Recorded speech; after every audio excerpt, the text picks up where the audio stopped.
Hey, welcome to Plant Yourself. I'm your host, Howard Jacobson. Two quick announcements before we get to today's show. If you're interested in becoming a health coach, I'm offering another run due to popular demand for people who can't make 8 p.m. on Wednesday nights, Eastern Time. So we're doing another run of the program, which will meet, the practicums will meet at 10 a.m. on Wednesdays, Eastern Time, U.S., which means if you're in Europe or Africa, that might be good for you. Also, if you're in the U.S. and evenings aren't good and you have free time in the mornings, either 7 a.m. Pacific time or 10 to 11:30 Eastern, then you can participate. If you want to find out more about becoming a wicked effective health coach, you can go to wellstartcoach.com.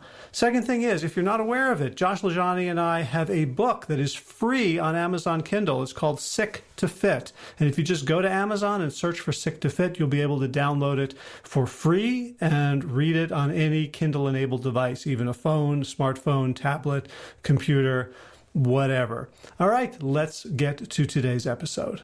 This is the Plant Yourself podcast. I'm Howard Jacobson of plantyourself.com, the Big Change Program, and Well Start Health. This podcast is part of my mission to help you live an incredible and inspirational life.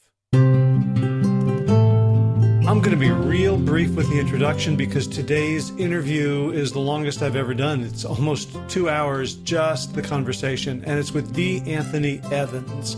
I met him at the Wellness Forum Health Conference this past November, and he just blew everyone away with his inspirational story and the utter positivity and focus and, I don't know, just a spirit that I guess has been honed. It's available to each of us, I suppose, I hope, but it's been honed by D. Anthony's life of challenges and his mindset that has allowed him to overcome them. He found out around the age of 6 that he had this rare disorder called Neurofibromatosis. It's hard for me to say. That caused these painful tumors to emerge at random all over his body. And he was told from pretty much as young as he could understand that it generally leads to this highly aggressive form of cancer, MPNST, malignant peripheral nerve sheath tumors, a little bit easier for me to say. So he and his mom were just sort of waiting for the other shoe to drop, waiting for this cancer to strike. When? Where? And these tumors would grow all over his body. There's photos of him on the internet with basically looks like a loaf of bread on his skull on top of his head. And just, hundreds and hundreds of these tumors would pop up. He said each one felt like multiple bee stings all the time. He rejected the cocktail of painkillers that were generally prescribed for people with this disorder because it just made him feel not alive. And so he turned to sports, he turned to academic achievement, and then his life fell apart in so many ways. And rather than rehash it here, just let me say, you will not be sorry you've invested the 2 hours to listen to the whole story.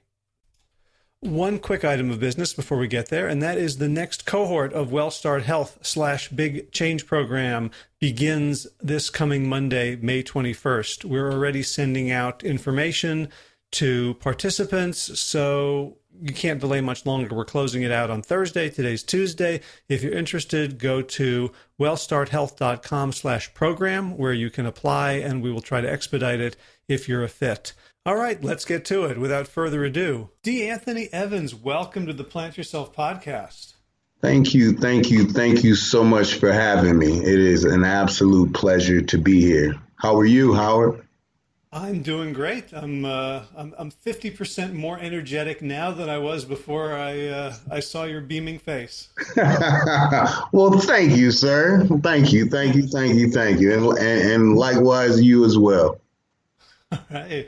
So we met a few months ago at the Wellness Forum Health Conference, and everybody was blown away by your talk, by your story, by your energy. Yes, sir. I among them. And then the following morning, I rewarded myself by going to the gym at an ungodly hour. And you were there and helped me do my first unassisted pull-up. Yes, sir. Yes, and you did an amazing job. I just must add that in there. Yeah, thanks. So I don't want to, mess that up by doing another one. I figured I did. No, just kidding, just kidding. I know you've been working at it. But your calling card is just inspiration, just oozing out of every pore. Everyone who comes across you is inspired to make themselves better in some dimension. Thank you. And so I'm so excited to be privileged to share your story with my listeners. So why don't we get into it? Let's like Okay. give us the story. So, basically, I was born with a rare neurological disorder called neurofibromatosis. It's mostly referred to as NF1 or NF2. And with NF, it basically causes tumors to spontaneously form on your nerves anywhere in your body without notice. And as a child, if it's active in your body, your doctor usually, lets you know that you will be fighting cancer the second half of your life. They just don't know when. So every NF patient and their parents is walking around after they've been diagnosed every day after that, wondering, when is my turn to fight cancer? And it messes with you mentally, it messes with you physically, emotionally. I have them over 84% of my body, and I would equate the pain, because they're on my peripheral nerves, to that of multiple bee stings, all at the same time, everywhere, perpetually. Sometimes greater than others. I happen to have hypersensitive tumors. Some people's tumors don't affect them. Mine let me know they're there regularly. So as a child, instead of taking the cocktail, Norco, Percocet, Oxycontin, Remeron, Celexa, and Neurontin is just a few that a typical NF patient administers to themselves 3 times a day and doesn't really have a quality of life. And after that first dose of that, and just not being able to move, like my mind is saying walk and I can't get up because I'm in such a state from the drugs, I didn't want any part of the chemical part of what I was going through, and just got heavily rather engulfed in sports. And the sports didn't take away the pain, but it kind of distracted me from the pain. So this was when you were. This was diagnosed at 6. Really knew what it was at about 8. Became self-conscious about it about 8.5. I had them internally, but I didn't understand what that pain or discomfort was as a child. I only knew what I saw. And what I saw was a tumor on my wrist that basically looked like a nipple, and one on my left knee. And the one on my knee, being that I was a long jumper, I was in track, and a basketball player, it would from time to time give me a lot of discomfort. And the University of Chicago in 1993 was doing a study where, in exchange for my likeness, they would do the actual surgery, because our tumors have been coded as pre-existing cosmetic lesions, as opposed to the conduit for MPNST, which is a rare sarcoma that's associated with our disease, the cancer they're talking about. So my mother was excited about this actual health care that we're going to receive in form of surgery, and signed me up. But let me back up. Before that, my mother was diagnosed with AIDS and HIV. And I lost her the second week of junior year, but I continued to fight on because of her. And my whole life and my inspiration is pulled from her. The doctor basically was not honest with me. And when he was sharing about the effects of the surgery, he kind of minimized the severity. And at 16, I didn't understand that neuro, meant nerve, and you need your nerves to run wind sprints for 3 or 4 hours. In Evanston, where I'm from, you must dress August 1st, or you have to forfeit your spot on the team. And the doctor assured me that, it was subcutaneous, it was above the skin, and you'll be as good as new August 1st.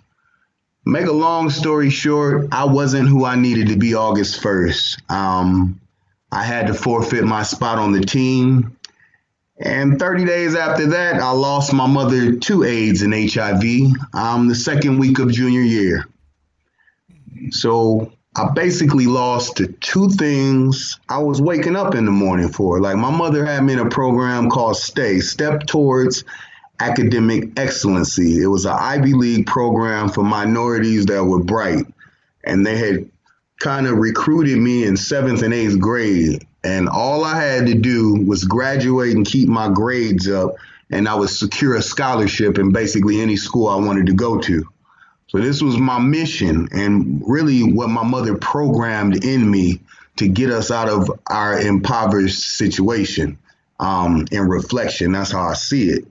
So I couldn't hang out after school. I had to be home before the street lights came on. My whole life, my ears still aren't pierced. My whole life was dedicated to this woman and basketball and making her smile.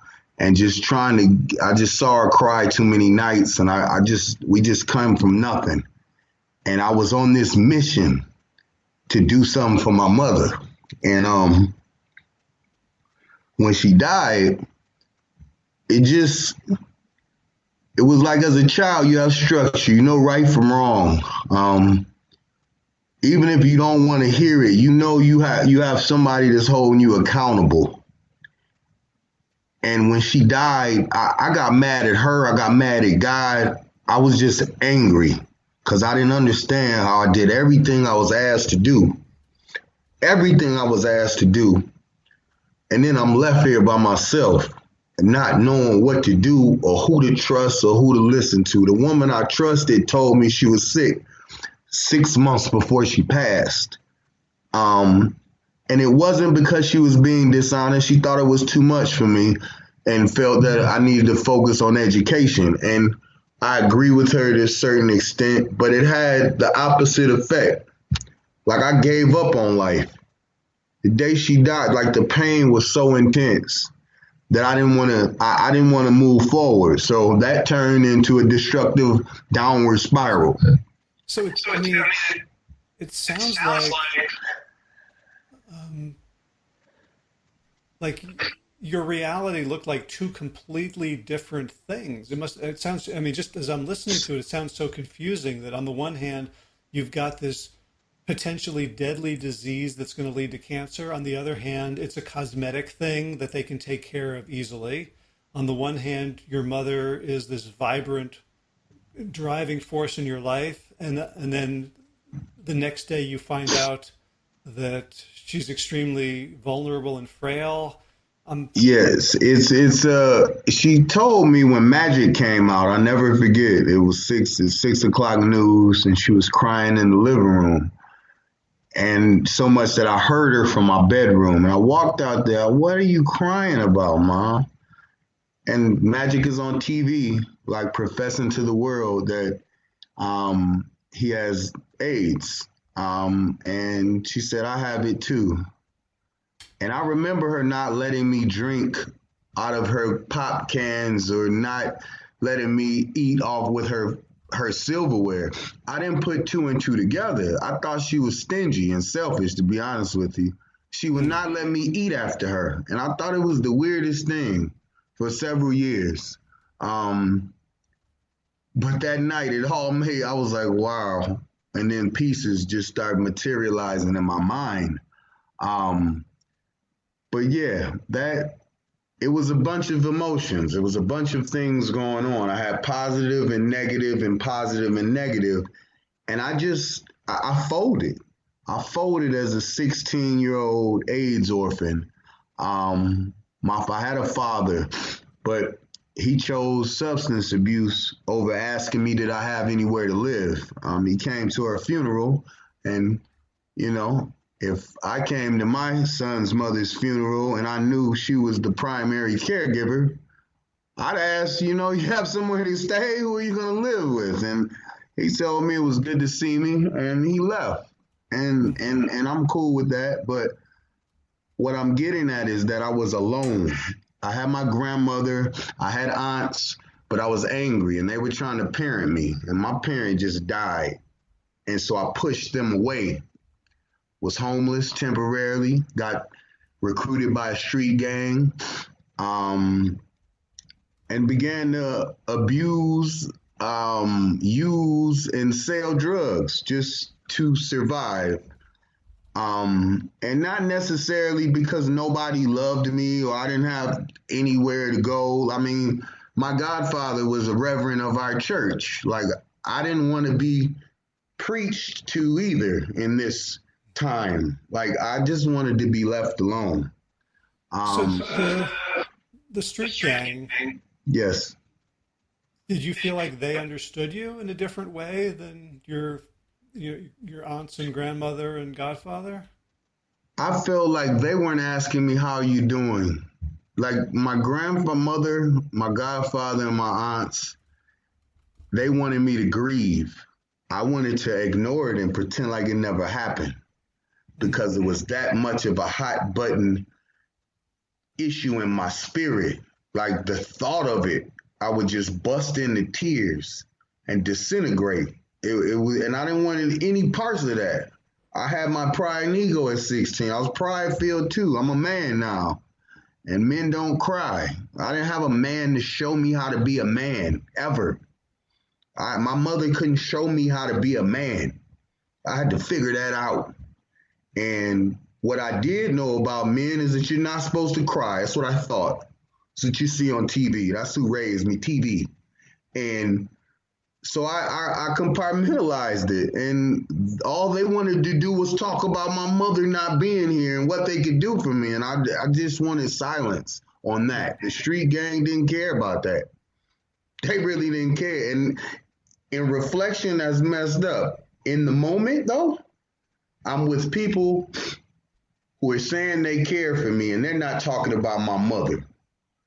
And I was safe. Mm-hmm. And I was vulnerable. It was a time where I needed somebody, and they were there. And it sounds like they probably were happy about your skill set. They're very happy about my skill set and happy that I had the mind that I had, because they didn't necessarily want me to be a gangbanger. They wanted me for financial reasons. They wanted me for my mind. And what happened is, engulfed in the gang, but still the grief and things were still there. And they were really, my teenage years were dealing with this grief turbulence that I've been ignoring. And what I would do is, on all of the trigger dates, which is her death date, September 13th, I'd get submerged in drugs and alcohol and disappear and be inebriated for 3 or 4 days just to get through those 3 or 4 days surrounding her death anniversary. And then I'd be okay from September 13th to December 21st, which is her birthday, where I was born on her birthday. So that rekindles up. You can't make this stuff up. I was celebrating my birthday for 16 years with someone that passed, and every time that date would come around, it's hard to celebrate and be happy when the person you shared it with is not here. It's extremely difficult. And I would engage in the same behavior, the same thing, drugs and alcohol, try to numb myself for 3 to 4 days just to get through it. And then I'd be good until I got to June, Mother's Day, or July, June or July, whichever Mother's Day is in, and I fall apart again. And if you look at that, they're spaced out just enough where I get like 3 or 4 months of peace and serenity, and then I fall apart. They're perfectly triangulated in a triangle where I could not really get in front of the year. When I get my stuff together, fall apart. Get it together again, fall apart. Get it together and I was on. This wasn't a spiral. This is what I call the Bermuda Triangle, because it was just a triangle of death. So much so that in my 7th year of that type of therapy, I woke up strapped to a board in Alexian Brothers Behavioral Health Center. I had tried to take my life, and I took everything in the medicine cabinet. I don't really remember the act. I don't even remember before that. I just remember the charcoal taste in my mouth for them making me vomit the pills up. And I remember, being very agitated that I couldn't move my arms. And as bad as this sounds, this is really what changed my life for the better, because there was a doctor in there. And these type of doctors, they see, substance abuse individuals and see this story on its surface so much. I mean, those facilities are usually like a revolving door. And you get sober and then they sign you out. This particular doctor, and I know it's because I came in there combative, but he said, Mr. Evans, I want you to, participate in group. And I'm telling him, I'm fine. I don't know what happened, but I know what you guys said happened. I'm okay. I'm fine. I just want to go home. And could you please let me out of the restraints? I said it nicely the first time. He said, Mr. Evans, you're not really in a position to go home. I really want you to give group a shot. And I said a couple expletives at him because now I'm getting frustrated because they won't. I'm knowing now that they're not going to let me off of this board that's restrained. And in my third expletive, he said, look, I'm going to make it very clear and very simple for you. You're going to participate in group, or you're basically going to be here indefinitely. And I say that because the two prerequisites that I need to take power of attorney over you is that you came in here combative, trying to harm my staff, so you're a harm to others, and you tried to kill yourself. And those are the two things that I need, to call my judge friend to take custody of you, and you will be here indefinitely. That really riled me up. Instead of that scaring me, I said some more expletives, and he told them to take him to his room. They took me to my room, and I wasn't able to leave. He wasn't lying. It was a locked floor, 5th floor, Alexian Brothers, Hoffman Estates in Illinois, and I wasn't able to leave. And on the 3rd week of my rebellion, he made it interesting. He transferred me to the side of the psychiatric ward that the real mentally challenged individuals were, that were talking to napkin holders. They're unresponsive to anything, and they're just zombies. I'm on the zombie side. Before I was with the manic depressives, the dope fiends, and the at-risk teenagers. And now I'm over there in full-blown one flew over the cuckoo's nest heaven. And it was on that side, I didn't last more than maybe an hour. And I was having my nurse paged my doctor. And he came and talked. He said, you ready? I said, I'm ready. And he broke me at 3 weeks. And we went back on the other side. And I just, got introduced to some amazing clinicians and social workers that, they were determined to show me that life doesn't have to be like this. And the reason you're so angry and the reason you don't want to be here is because you've never dealt with your mother leaving, and that's completely normal. And I learned some techniques. They taught me how to burn my feelings on paper. I got the reboot, though, in that hospitalization. Go ahead. I think I cut you off. Yeah, well, I'm curious about that period between, when your mother died and when you were brought into the locked ward. At that point, were you still undergoing all this medical care for your tumors? Were they still growing, or? No, that's when my pride and ego was in full effect, in the sense that I said that I would never talk to my doctor again. The one person that could save my life. I made a pact with myself that I will never talk to him because he lied to me about the severity of my operation. And had he been a little more forthcoming with the risk and that I was going to lose basketball, I wouldn't have done it. Because in my 16-year-old mind, I had told myself that had I still been able to compete, it would have distracted me and I'd have been able to lean on my team. And I'd have had my team. I'd have lost my mom, but I would have still had basketball. I didn't have to have that surgery. The rush to have the surgery is because we hadn't been covered my whole life, the 16 years, and my mom saw the study. So that's what the rush to surgery was, that somebody finally wants to do an operation on you after I've been asking your entire life. So I was just angry. Yeah. So, but during this time, were the tumors still growing? Yeah, they were still doing what they do, and I'm ignoring them like a dumb man. And they're hurting all the time. They're hurting all the time.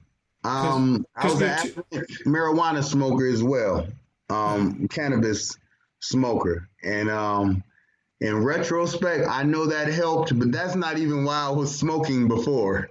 But with everything I know now, it absolutely all makes sense. Because I was heavily cannabis induced in that time. And I know now that cannabis does help my tumors receptors with pain. Like, that's a proven fact. And I didn't know that then, though. And this is the only thing that I can equate as the reason why I was able to I didn't go see him for 18 years, Howard. 18. How stupid am I? 18 years. Because I was upset that I felt he lied to me. So yeah, the tumors were still growing, but I was still pretending that it was the pink elephant in the room. It was the dumbest thing I've ever done, to be completely honest with you. In retrospect, I was stupid. So during that time, did you stay with the gang the whole time, or did you have sort of career aspirations? Did you end up going back to school or thinking about future? No, even with the gang. So I still graduated high school on the dean's list. I made up 2 years of work at my house with the pregnancy tutors. Like, with the girls that get pregnant, they send the tutor home with you and you do your work at home. My dean, because I was that student, I had worked this hard with my mom, and the whole school was around this program for gifted minorities. So they came to me like, you're going to throw all this away? You worked since 7th grade for this, D. I passed, but it wasn't with the high marks. Like, the scholarship stuff was out. But I passed and made up 2.5 years worth of work my senior year in like 7 months, and made the dean's list, walked the stage at graduation and everything after dropping out the second week of junior year. After that, went to even when I was recruited, I did 1.5 years, 2 years at Columbia. I tried. I just couldn't stay focused. Columbia University in New York? No, Columbia Music University and Arts and Music University in Chicago. Okay. Because I have a background in music as well, and you didn't know that? No. Yeah, I'm a poet. I paint pictures with words, Howard. You want to hear something? Sure. All right. And it's fitting in the sense that this is a coping mechanism that I used when my mother died. It's painful, but bear with me. Tears fill up my eyes when I sit and reminisce. I miss my mother's hugs, and I miss my mother's kiss. I often find myself cuddled up with her pictures. My peers don't understand, 'cause my peers don't really miss her. Why'd you have to leave me, mommy? Why'd you have to go? Why am I left alone? Mommy, why before I'm grown? I feel like popping pills or getting a gun and ending this. Or maybe ending it all like Biggie Smalls and slitting my wrists. See, I don't give a care, and I'm often asking why. Why'd you have to leave me? Mommy, why'd you have to die? That's why I blaze my reefer, 'cause there's no more Mother's Day for me, bruh. She died.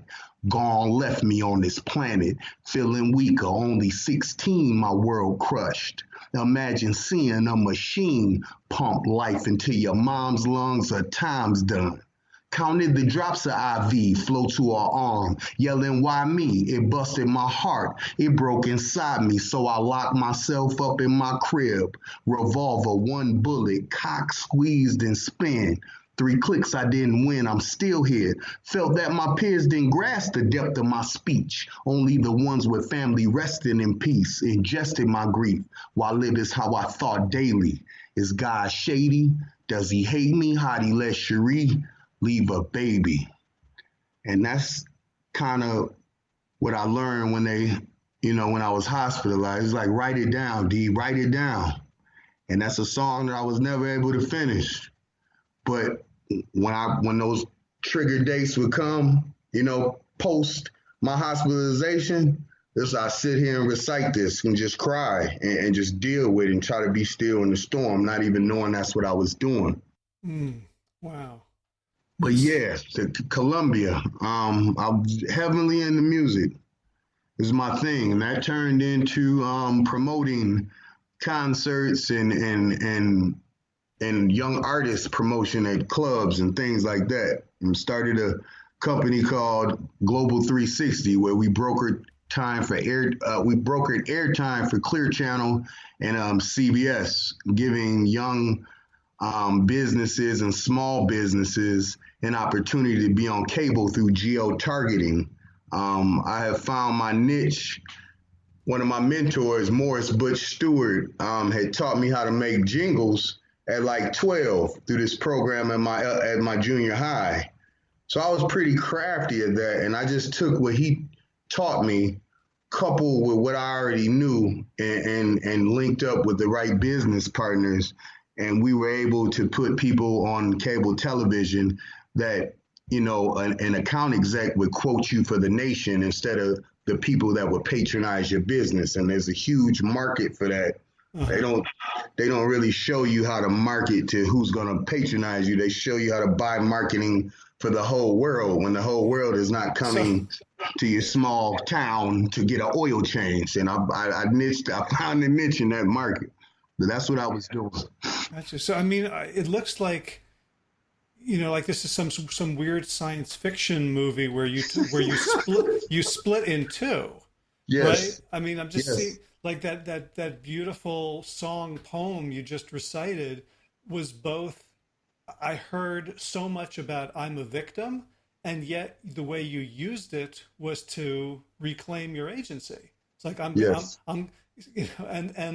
and this kid who's, self-destructing massively, and at the same time is a person who's like a really sharp, go-getting entrepreneur. Like, yes. I feel like I'm having two completely different people. You are, and that was supposed to be my secret. No, but yeah. It's an interesting dichotomy, my whole life, and that's why I can speak in Cook County Jail and in Congress, and have done both, because the story just resonates with so many people. There's really not a crowd of people that, if you read my story from front to back, couldn't point at a piece like, yeah, I relate to that. I just know, because I've been everywhere, and nobody gets the same thing. Right. Nobody gets the same thing ever. Yeah. Well, it's like, we're all like waiting to be born, and we're like ordering, little bits of it. I'd like this experience and this experience, and you're like, shit, I'll take it all. Right. And they're like, whoa, D. There's like, no, just fill it up. Yeah. Hey, and before I felt like a victim. I felt I was cursed. Why, God? Why? Why me? I just was born, yo. From the day I knew what I was, I knew I had a problem. You know what I'm saying? The day I understood who I was as a little boy, I knew I had a nipple on my knee, and none of the other kids had nipples on their knees because they would point it out, and I didn't want to go to school. I'm talking about in nursery school, like when this type of trauma started. So what I'm saying that to say is that now what was once a curse from when I was I'm talking about when I was first able to understand anything, was I felt I was cursed. And my curse has turned into a blessing in the sense that I believe that my God doesn't make mistakes. And if my God doesn't make mistakes, this was supposed to happen. And all of this happened to me because I'm the only one that can handle it with a smile, as my mother getting AIDS and HIV, but somehow standing in front of my high school for months with the megaphone, condoms, and HIV prevention literature. Like, what is in a person that's dying? Know they're dying. It's 1993. Know you're going to die because you have AIDS and everybody's dying. I mean, this is what's happening. Mm-hmm. But you're smiling and happy, like really happy, not fake happy, not pretend happy. Like you're beaming. We're at church 3 times a week and you're living life like you don't know that you got months to live. That's my motto, though, you know, and no matter what happens or what I go through, I got to remember what I come from. And I come from that lady that did that. I haven't seen a woman on TV, in movies, in real life that have been handed a death sentence, own it, and then try to save everybody else. I haven't met these people yet. So I don't look at it as it's something that happened to me. This was, for some reason, me and her were born for everybody else. And I've just accepted it. I've been running from it my entire life. And now it's just, it's very enthusing, and it just makes my spirit lighten up because I know that all my pain, every day that I do touch 5 people, because I see them and we exchange information, and it's weird how it happens every single day. I know what I do in the world, and I believe that's why I'm still here. We haven't even got to the surgeries and the other part of the story, but I know that's why this is why I'm alive, to have cancer and tumors and to show people, yeah, it's messed up. But check this out. Everybody that didn't wake up last night, or everybody didn't wake up this morning, rather, would willfully trade all of that, all of my pain, all of my tears, everything I've been through for one more day. I know it. I know everybody that didn't wake up this morning would willfully take everything that I thought I was going to complain about to spend one more time with their child, to see their mother smile one more time. Life is just too short. And I'm here to show people that through my story, using my story as the shiny object. Mm. So one thing that when you said from the day I knew who I was, I knew I was a problem. Like I heard the echo of, I think it was W.E.B. Du Bois, in like 1903 or something, in The Souls of Black Folks, used that phrase. Yeah. Right. Like what does it feel like to be a problem? And I don't know why I'm bringing that up, except it touched me on this whole other level of, the way you've shifted from like, I'm a problem to like, I'm a solution. Yes. And that's what it is. And I believe that you got to show the bad before you could. A lot of people like to glamorize and glorify, their arrival. Nobody care about your arrival, okay? We care about how you got there. And that's the difference. I share it all. And I believe I have to share it all to make the impact in people's lives. People don't want some perfect thing handed like, look, you can be perfect too. That's not real. Not with the people I've interacted with.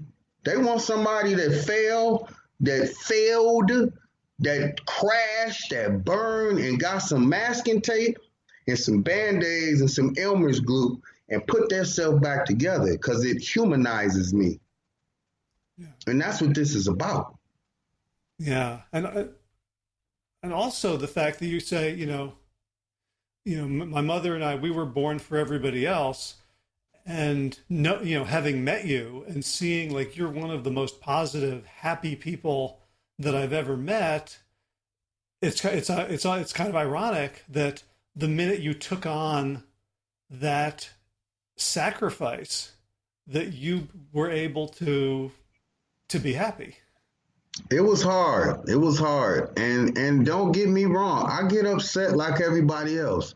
The problem isn't with getting upset. The problem is staying stuck in it. That's what's wrong with us. There's the people that pretend to not be upset are frauds because we're humans. It's part of human nature is emotion, and we don't have control over it. No matter how many meditation classes you do, there's somebody who has your number and your button. I don't care who you are, okay? Unless you were born in a petri dish, there is somebody that has your button too and your string and has the puppet thing for you too.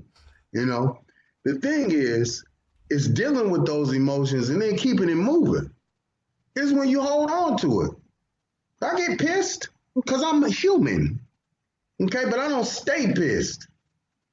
And people who stay pissed, I kind of move away from because it's contagious. It rubs off. All right, so I want to get back to the social workers and the people who finally reached you when you left the zombie ward waving a white flag. Yes. Because we're still really far away from the person you've become. I'd like to hear, continue the narrative.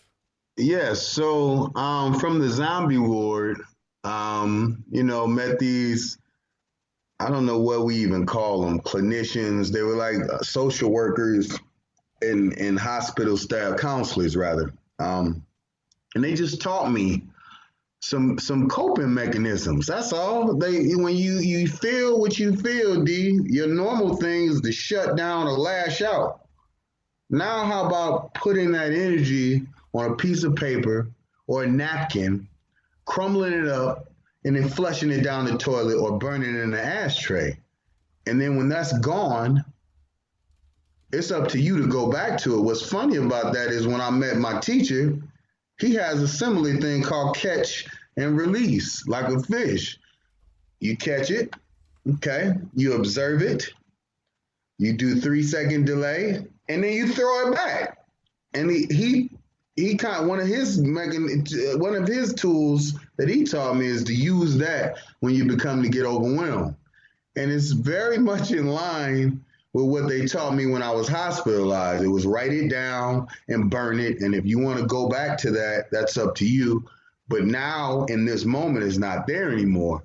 But again, got through that. Life was going well. I told you I started the business. But I did skip how I got introduced to the weights. So after I got out of the hospital, I did a post program. It's not a halfway house, but they were like, D, being that you came in here, you tried to kill yourself. You're doing great. You're doing amazing. But we suggest that you do some aftercare living with counselors on site. At least do that for, a couple months. I didn't want to do it, but these people had me feeling better than I had felt since my mom died. And I really didn't want to lose how I felt because I really have felt, I don't even know how to explain it. I wasn't me. I don't know who I was, but they had kind of, got me into a different situation. I had a roommate that had just come home from prison, and this gentleman was very intimidating. He wasn't mean, but when he said something, you kind of felt like you had to do it. And we had 30 minutes for rec, and this actually started in the hospital, and he went to aftercare living with me. It was Serenity House. I was in Alexian Brothers, and then from Alexian Brothers, you go to Serenity House. And it actually started in the hospital, but had carried on, and because I'm with him, like, and I'm intimidated, and he's an avid workout junkie, and encouraged me to come downstairs with him. And I told him I don't really train. I'm not, I'm a basketball player. We do push-ups and pull-ups and jump rope and things. And he's like, I need you to spot me. And he wasn't smiling. So I went down with him and I spotted him. And and we became training buddies. Really, I didn't have a choice, but that's what I called it. This is my training buddy, because I didn't really train. And then it turned into, I want you to try this. I don't lift weight. No, I really think you should try it. And then slowly but surely, before I knew it, he had introduced me to creatine, whey protein shakes, and that you beat the muscle up, you feed it, and it comes back bigger. Those were his golden words. We beat the muscle up, we feed it, it comes back bigger. It's not astrophysics, D. We beat the muscle up, we feed it, it comes back bigger. So he had programmed that in my head. So now I'm a 157-pound guy naturally my entire life, maybe 160. That is on this calorie intaking muscle building mission. But Howard, I have to tell you, when I saw my pec was able to move, and I saw my first ab and my bicep, and I'm in the mirror and I'm like, okay, I can really gain weight. And I kind of got addicted. I was like, I can do this. And that's when D. Anthony Evans, weight training career started in a rehabilitation facility that was saving my life because I tried to take it myself. That's the true story. But it's almost like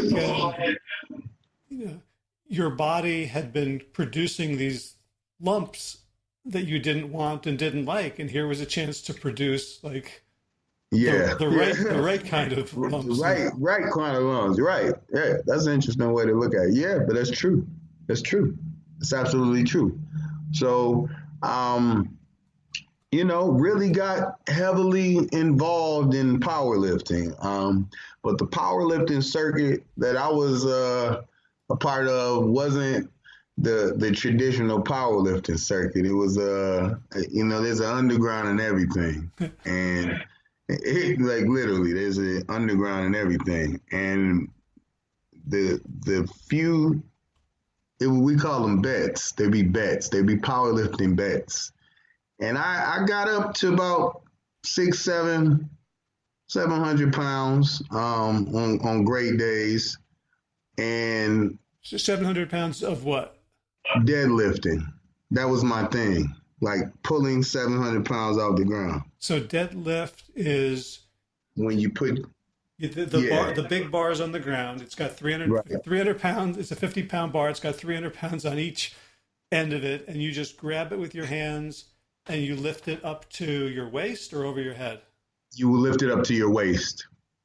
So it's promotes lower back and spine strength. And I could push 450 off my chest 15 times. I got up to 315 pounds, a 44 in the waist. And I was not a very happy guy, but I was happy with my strength. But as I'm drinking these powders and eating these large quantities of meat, my tumors did go crazy, though. In reflection, they did. They were everywhere. But in my ignorance, I didn't attribute any of that to what I'm consuming. I really, because as I knew it, I'm eating the nutritious thing to eat that promotes optimal health. That's what it said on the package. It said promotes optimal health. And you can look like this guy on this package if you keep drinking this 3 times a day, forever. And I was dumb and don't come from a muscle background, and I believed them. It's really as simple as that.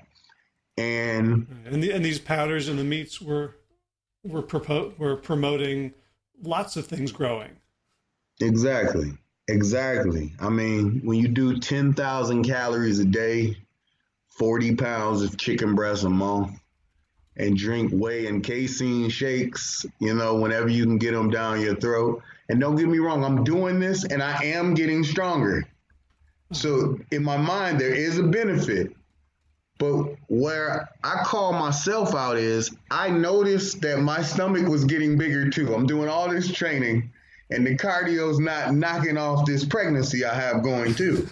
Like it just wasn't, it was growing too. Like I'm getting bigger, but I have a huge stomach. And I didn't get it. And I didn't know who to ask. I hadn't talked to that guy. I don't know if that guy was still alive. They really taught me this. And I was big, so I looked like I couldn't ask anybody. It's probably an ego, though. I'm like, I'm 315 pounds. What, I'm going to start asking advice now when I'm a monster? It was me, brother, is what I'm getting at. But that lifestyle, I can say with a clear conscience, contributed to what happened to me via the tumors and the cancer. I am convinced, I know for a fact, the acidity created by that lifestyle of that whole stomach was basically a gumbo pot of months and years of chicken and dairy. I mean, and you put dairy and chicken in something that can't breathe. I was trying to think of something that's big enough, a surgical glove. And it's going to blow up, a balloon. Eventually, the gas is going to blow up. Like, these are facts. I do demonstrations on them with meat and dairy and things that can't breathe. And guess what? That methane gas leaves one way or another. Mm-hmm. So when you were doing your powerlifting, I don't know much about the life except that people who do it seriously very often compete in, like, really, really skimpy bathing suits. They're skimpy bathing suits and they don't get paid any money. Mm-hmm. I mean, were you doing that while you had these lumps on your head and your body? Did you? Was that weird? Because for me, like looking at bodybuilding, it feels like there's a lot of, I don't want to say vanity, but just real. No, it is. No, if you're asking me, did I have one of those leotards on? No. No, I didn't have the unitard on. I did no, I never did that. I'm the crazy dude that did it in fatigues and boots. Okay. And they always thought I was weird because I had to be weird, Howard. I wore winter clothes in the summer because for that reason, I didn't want anybody to see me. I wore a do-rag over my head and people thought I was trying to be tough or a thug. And really, I was trying to hide the tumors that were piercing through the hair that I had not cut since I was 16 because I've been hiding tumors since I was 16. Mm. But we had got to the point where none of my antics were working. Like you could see, if I sat a certain way, they'd poke out my shirt. And to be honest, I felt like I was headed to death because I couldn't hide it anymore. Mm-hmm. So something had to give. I've been hiding this from everybody I know my entire life. Yeah. So this is a personal question that you should feel free to ignore, but I'm wondering about, your intimate relationships. Like if you're trying to hide your body and your essence, did that get in the way? Was there? And see, that's the thing. And I haven't been with a whole lot of women just because of that, early on. Just like I still feel like people are grossed out by me. My wife tells me, didn't nobody see it? You're fine. I want you to be a model. But in my head, Howard, I still feel like I infringe on people's sight sometimes. And my effort is to make Tumors cool. And then sometimes I get looks, from people that it does bother me. But I'm not really doing this for me anymore. That it would have been enough to stop, but I'm not doing it for me. I'm doing it for everybody that used to think like I think, that won't come outside or won't go swimming. I gotta continue to be strong through that. But yeah, always self-conscious, still self-conscious. I just love my tumors now, and loving them is the name of the game. But that doesn't mean everybody else has to, and I understand that too. Mm-hmm. So it's a little weird space I'm in, but hey, I'm owning Tumor Boy today. Mm-hmm. And all right, so the cancers were the tumors were coming back. You'd had this message in your head ever since you were very young that you were prone to this cancer. Did you feel like okay, this is it now? I did, and to be perfectly honest with you, when I took deep breaths, I could feel something pressing on my lungs, and I ignored that. That's something that should have you schedule a doctor's appointment, and I wouldn't. The tumor that's depicted in all of the photos, I remember when I was taking deep breaths, lifting. After you do what I do with all that weight, this is usually how you end up. And it's a lot of deep breath. And I could feel something back then. That's why I know when they say they think that it's been there for 4, 5, 6 years, that it's healthy, I believe them. Because I remember in 07, in 06, feeling something. I was at my biggest then. And I still ignored it. But it was January 2012, and was in Minneapolis, meeting with one of my very close friends that's a venture capitalist, and we were working on doing an old kind of branding an old project that I did. I did the Be Seen Being Green college tour that kind of promoted plants and sustainability. Go figure this, Howard. I did. This is how God and karma works. So in 2010, I did the biggest sustainability concert that the pop community had ever done. Nobody's really. This is when they were talking stuff about cilantro and whatever that company was. It just wasn't a time for green. Okay. But I had this wild idea that we could do a sustainability based concert, because sustainability departments in every college get no love from anybody. Nobody even knows they exist. So I know that if I reached out to them with an idea and some fancy names connected to it that's going to bring light to what they do, they're going to open up the city for me. It's just how my mind and my business acumen, how it works. So this was a business thing for you, right? You weren't... Exactly. My intention was wrong, okay? This is all about money, but I know they weren't going to put me in a position to make $300,000-$400,000 a night if I'm not attached to something. I know where we're at as well. I needed a cause. I'm an entrepreneur. So I closed my eyes, and that's what I said. I'm going to go with the green. Green is, I smoke green, and I'm going to be green. No. And, I got some family members. I'm not one that tries to do everything. Like, I'm going to get who's strong in the different suits, and we'll move as a team. And that's what I did. I can't say that I facilitated everything. I got my sister to do it. And then I got my brother-in-law to do some other things. But it's my idea. I got all the investors. I implemented everything, and they did the work. Like, I was kind of CEO, man. I bring people together that are strong in what they do, and then we move energy. That's just how I've always been. And in a nutshell, we sold out 4,000 seats at the James L. Knight Center you can Google it, in Miami. And we did the first Be Seen, Being Green College Music Tour, partnered with the University of Miami.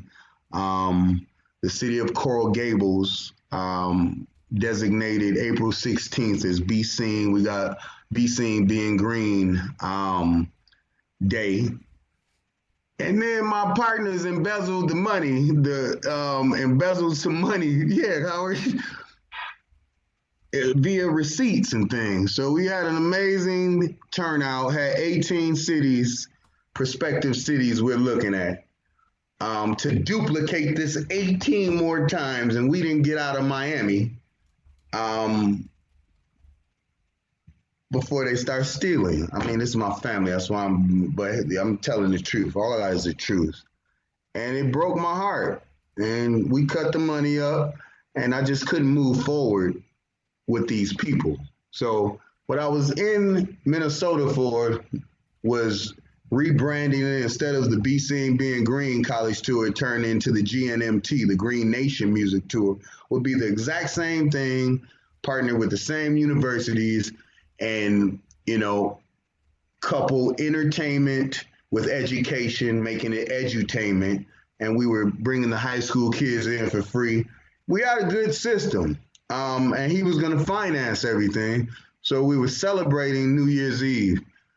I didn't have a drink because at the beginning of the night, it felt like a cat was trying to tear its way, like someone was trying to crawl out of my back. It's weird. And, I ignored it to the best of my ability. I don't even think we made it to the actual midnight. I think I was already laying down. Any long story short, drove back from Minneapolis. I think it was the 3rd or the 4th, and was in the University of Chicago shortly thereafter. And I was still trying to wait for it to go away, and it never went away. And I'm on my knees in that hospital, paging the doctor I hadn't talked to for 18 years, Howard. I hadn't talked to the man in 18 years. Paged him. He came downstairs, and this needed to happen because I had been holding on to this resentment, for more than half of my life now. That this man is the reason why my life was crap, is because he wasn't honest, and I had this surgery that I wouldn't have had and been able to play basketball. So I needed closure. And I said I never talked to him, and every time I say I'm never going to do something, God kind of bam, and that's what he did.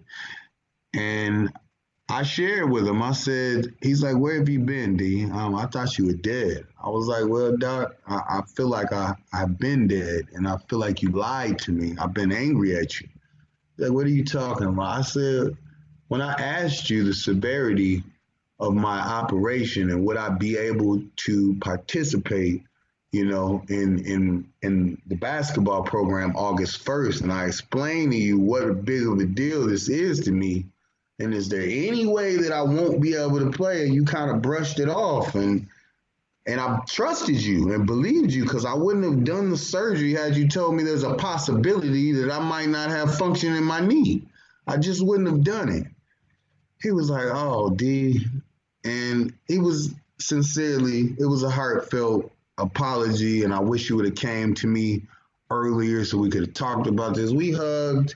And he's not a guy that hugs, but we hugged, and this needed to happen. And then he proceeds to ask me what brought me in there, and says, "Let's go upstairs." We go upstairs, and I'm kind of telling him as I'm walking through the door with him, and his nurses are kind of cracking jokes. You hear them smirking because I'm this 315-pound monster that's got a tear in his eye.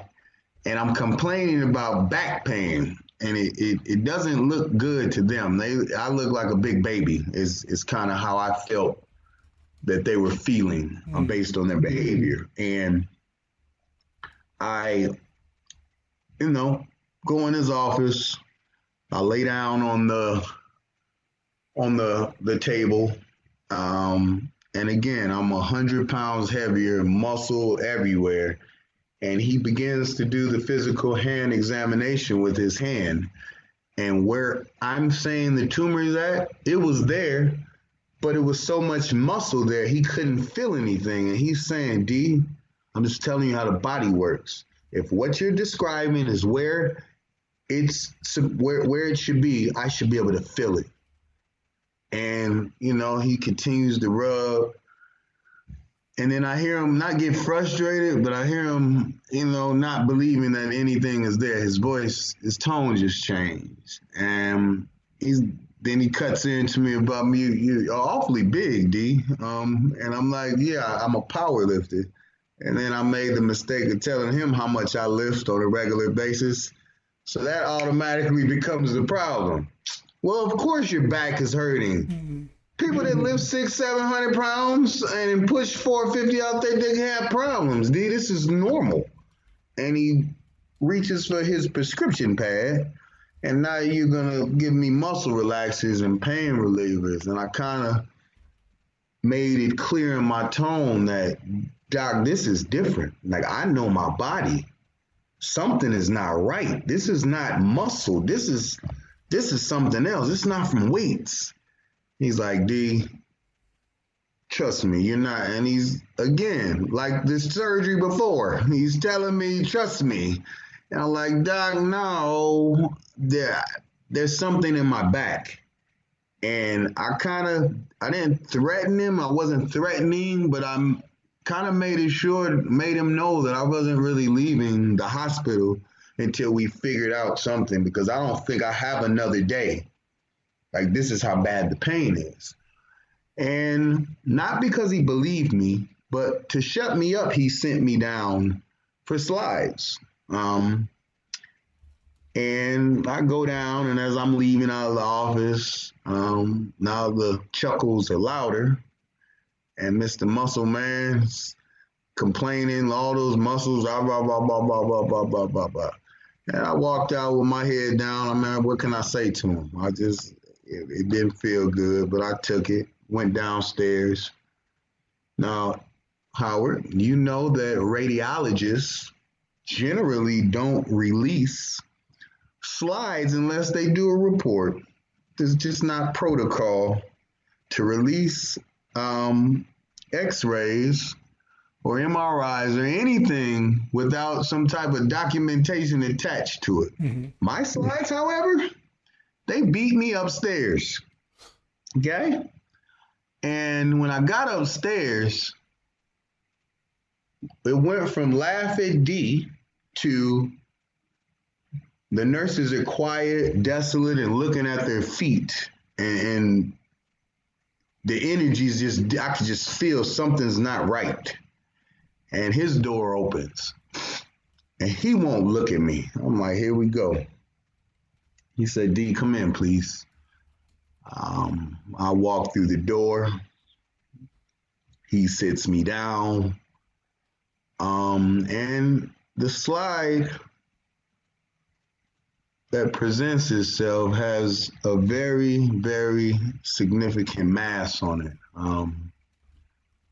It looked like a gerbil or a mouse or a hamster or something that was sitting flush on my spine. And he began to tell me that he didn't think it was operable because NF tubers are connected to sheaths. And the sheaths on small tumors look like veins. And the sheaths on tumors my side are kind of consistent with an umbilical cord. And being that it had been in there so long, it had wrapped itself around some of my vital organs. And he was basically saying that, the hospital doesn't generally do surgery because a patient wants them to do surgery. They do surgery based on success and reference. And there's nobody that has lived in a similar situation. So he was just telling me the worst case scenario. Like, we don't really operate when it's this bad. Like, it's gone too far. He said, but look, I'm going to talk to my peers and to my boss and to my team. And give me 24 hours. I can't make you any promises, but I'm going to do what I can. Longest 24 hours of my life. And he calls and says, well, they're going to allow me to operate, allow us to do the surgery. I was happy. And how he explains it was like a episode of House when he's standing in the boardroom full of all his peers and the hospital board members and just all the elites in the hospital that make the decisions on surgeries. And he's saying that they're basically telling me that, if something happens to this young man, that this is your career, because we're telling you you're going to kill him. Like, we've saved nobody else that's been in a similar position. But just like House, he's always ends up being right. As crazy as his prognoses are, they work. They somehow work. He whatever he does, it works. And they allowed my doctor and his team to do the surgery. And they successfully removed a 2-pound, 7-centimeter mass flush off my spine. It was a 9-hour operation, but I made it through. And the biggest thing was signing the papers to say that I might be paralyzed. Like, I read everything. I don't even talk about that. It's the first interview I said that. But, reading the words that we're not responsible if you suffer from paralysis, and me having to sign off on that. And then in my head, just visualizing not walking, because somebody tells you that you might not be able to walk. I don't care who you are or how strong you are. That's going to resonate in your brain that after this surgery, my eyes open, my legs might not be able to move.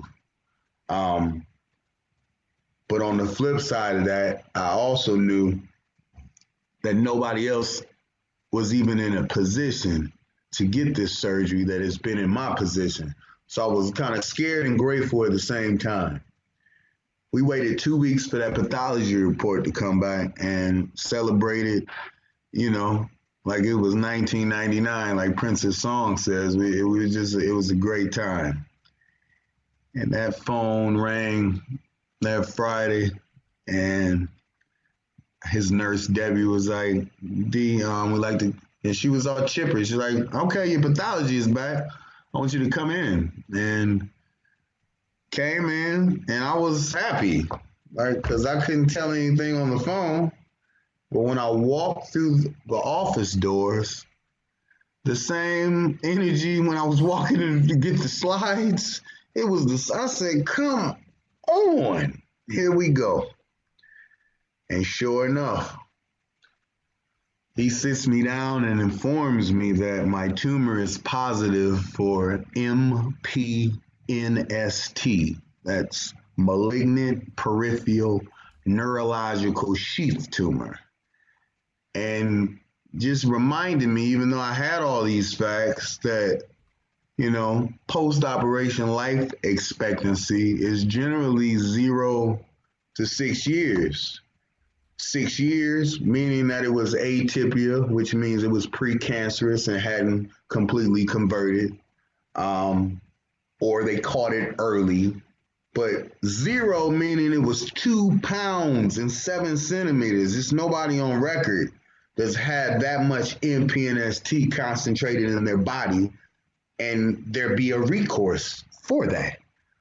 And, that did break me down, Howard. I gotta admit that. But like I told you earlier, it broke me down for a very small time because I was forced to tap into an energy that was greater than myself. And I tapped into my mother, And like I told you earlier, while this woman was dying, she was in front of my high school with the megaphone, condoms, and HIV prevention literature. And I just knew she was turning over in her grave, that I'm even thinking about quitting, thinking about giving up on life based on some statistics or what man said when before she died, I was in church 3 times a week. And I could feel her. I'm like, get it together, D. What you doing? And I told him, I said, look, Doc, I don't care what we have to do. Like, I'm not going to hospice, because he encouraged me to meet with the hospice counselor, you know, and you know, a doctor's job is to tell you everything. And he told me everything, that I probably wouldn't make it through June of that year. I need to get my affairs in order just in case. It just was stuff I don't want to hear, because unless you talk to God, like through text message or Facebook or a phone call, how do you know I'm going to die in June unless you kill me? I didn't verbalize that, but I wasn't ready to give up on life. And I told him, whatever we got to do, I'll sign whatever. But I got people counting on me, and I can't just get ready and prepare to die. Like, that's not an option. So I got what I asked for, Howard. I said, do anything you want and whatever you have to. And that turned into 7 back-to-back 9-hour operations from January to November, with over 225 tumors removed in that small amount of time. And the imperative there was they all had to go to save your life. So being that nobody's really thrown $1 billion at NF or MPNST, because that's what it takes for 30 or 40 years of trials and studies, nobody's done that. The general consensus when treating us, you ready for this, Howard? Yeah. Is to remove everything you see that's big, because everything lights up on a PET scan, and anything that was pre-existing that grew. So for me, I had 225 big ones that had to come out. I mean, because it is a fact that the bigger ones kind of convert. Like, they have a higher propensity to convert than smaller ones. Convert to... So they're benign tumors that convert into malignant tumors. Gotcha. So it's like whack-a-mole. The higher they come up, the more dangerous they are. Exactly. Okay. Precisely. And so I had quite a few of the bigger ones. And man, from my head to my toe, Howard, they took those 225. Took one out of my thigh that was 2 pounds, but it wasn't malignant. And I'm just blessed to have having gone through this experience, and because it's taught me about the body and how resilient it is. I know we hear this, but the body is absolutely amazing if you put the right things in it. Like, I heard people, the body will rebuild itself. I used to think those were just words, but I've had an experience, that's really changed my outlook on that statement. Yeah. So let's get to where you are now. You have a teacher, you have a Buddhist practice, and we're not having this conversation because you're still guzzling whey and creatine and casein and chicken breast, right? So this is how the transformation or the transition transpired. I'm a lifetime fitness guy, and my teacher is a lifetime fitness guy as well. And when I got diagnosed, we had mutual friends that knew each other, but we didn't know each other. I knew of him and he knew of me, but we didn't know each other. And everybody's encouraging me, this guy could save you. But in the back of my head, I knew this was also the vegan guy, the plant guy, and I was still in meathead mode. And I said, man, the day I talk to this guy, I'm going to look like Carl Lewis. I'm going to lose everything. And this is what I was thinking about, Howard, instead of staying alive. I'm still in my pride and ego. I'm thinking about how much weight I'm going to lose and how I'm going to look in the mirror instead of I need to listen to everything this guy says because he possibly can save my life. That's how sick I was, how sick we can be as men. I still want to worry about this. And I dodged him for a few months. He likes to say years, but it was a few months. And he found me in his cafe and tapped me on the shoulder. I was actually hiding from him because he was supposed to be at my gym and I was supposed to be at his, but he stayed at his gym because I think somebody told him, I think he's avoiding you. And I'll never forget that day. He tapped me on the shoulder and he said, Mr. Evans, do you want my help? Because I'm not going to chase you. I don't chase people to help them. And I said, yes. And he said, write your address down and your phone number, and I'll be there Sunday with 21 plant-based meals.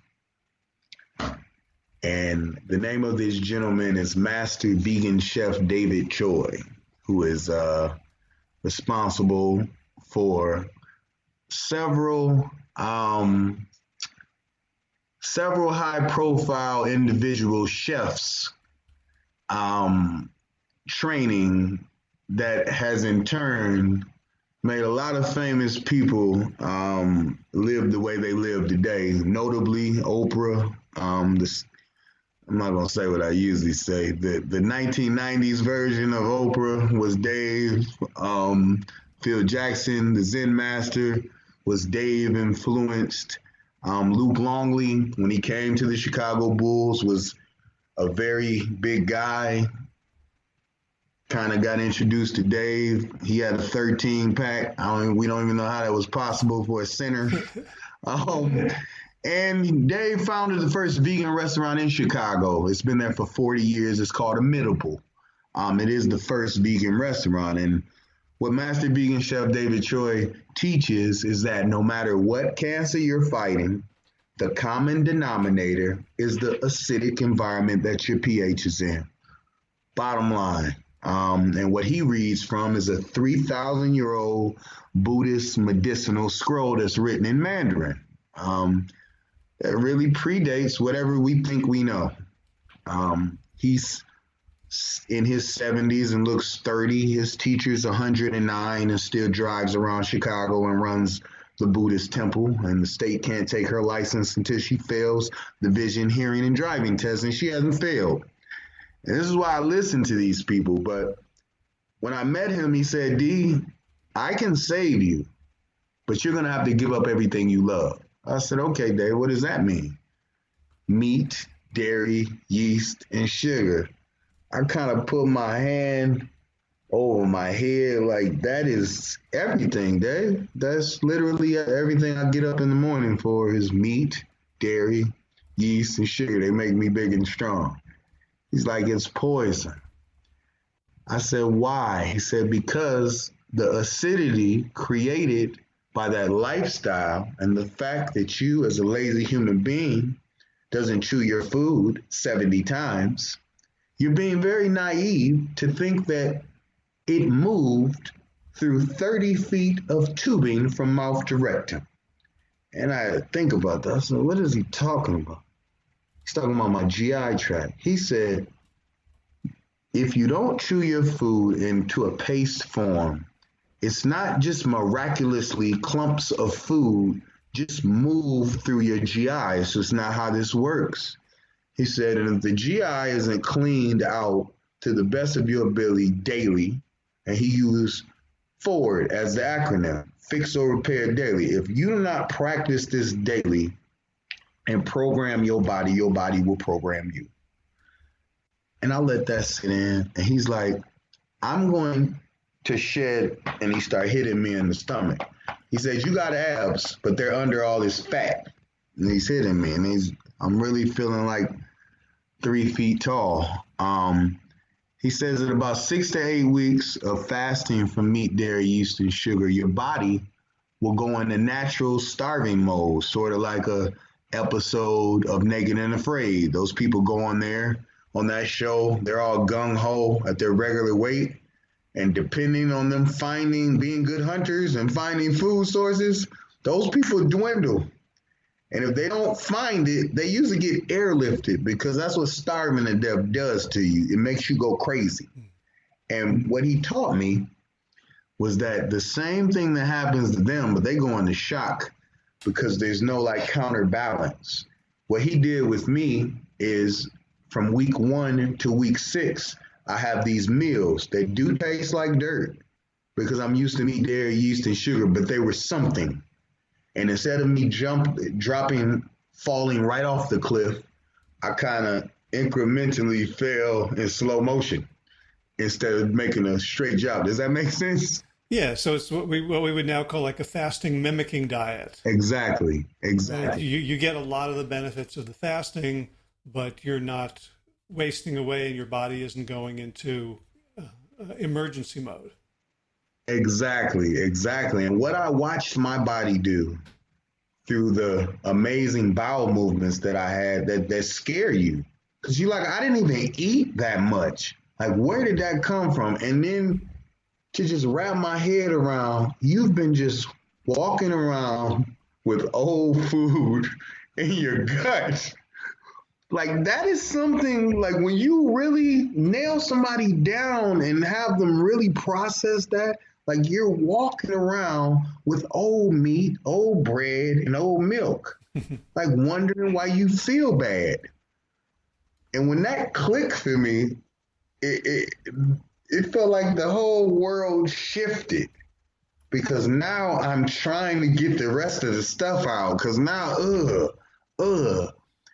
And let me tell you, Howard, even though I'm seeing these results, I do what you're never supposed to do as a student.